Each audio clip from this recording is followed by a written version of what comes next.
আমরা এরপর দেখব যেটি হচ্ছে আমাদের আরজিবি সিএমওয়াইকের পর আমাদের এখানে রয়েছে টুলস, এবং এখানে আমরা দেখতে পাচ্ছি টুলস ছাড়াও আমাদের অন্যান্য অপশন রয়েছে যেগুলা টুলসের অপশন বার, এবং এই অপশন কিভাবে কাজ করে, যেখানে এখানে রয়েছে অটো সিলেক্ট, গ্রুপ এবং শো ট্রান্সফর্ম কন্ট্রোল, এবং এখানে আমাদের অ্যালাইনমেন্ট রয়েছে। আমরা আগেই শো ট্রান্সফর্ম কন্ট্রোলটি দেখেছি, এবং এখন আমরা দেখব এই মুভ টুলটি কিভাবে কাজ করে।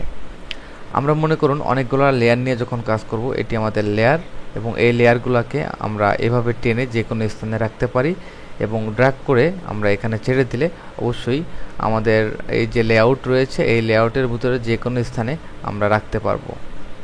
সেক্ষেত্রে আমরা দেখতে পাচ্ছি এখানে আমাদের একটা প্যানেল, এবং এই প্যানেলগুলো আমরা এক্সপ্যান্ড করতে পারবো। এক্সপ্যান্ড করলে দেখতে পাচ্ছি যে অনেক বড় হয়ে আমাদের যে হিডেন করা প্যানেলগুলো এগুলো আমরা পরিবর্তন করতে পারি, এবং আমরা ইচ্ছা করলে আমাদের এই প্যানেলটিকেও মেইন যে প্যানেলটি আমাদের ডান পাশে রয়েছে যেখানে আমাদের অ্যাডজাস্টমেন্ট, স্টাইল, কালার, এবং ইচ্ছা করলে উইন্ডো থেকে আমরা অনেকগুলো প্যানেল বাড়িয়ে নিতে পারি। যেমন আমাদের স্টাইল একটি প্যানেল, আমরা এখানে ইচ্ছা করলে স্টাইলটিকে সরিয়ে আমরা এখানে নিয়ে আসতে পারি ড্র্যাগ করে। আমরা এই অপশনগুলো খুব সহজে শিখব, কারণ এখানে আমরা বেশি সময় নষ্ট করব না, কারণ আমাদের এটা অ্যাডোব ফটোশপ CS6 এর এসেনশিয়াল ট্রেনিং। আমরা এখানে টুলগুলো সম্পর্কে সুন্দরভাবে জানবো, এবং আমরা রিয়েল টাইম কাজ করব যে আসলে কিভাবে অ্যাডোব ফটোশপ দিয়ে কাজ করা সম্ভব। আমরা একটি একটি অপশন করে শেষ করব। নেক্সট ক্লিপে আমরা দেখব যে কিভাবে টুলস দিয়ে কাজ করা সম্ভব এবং ইউজার ইন্টারফেস চেঞ্জ করা সম্ভব।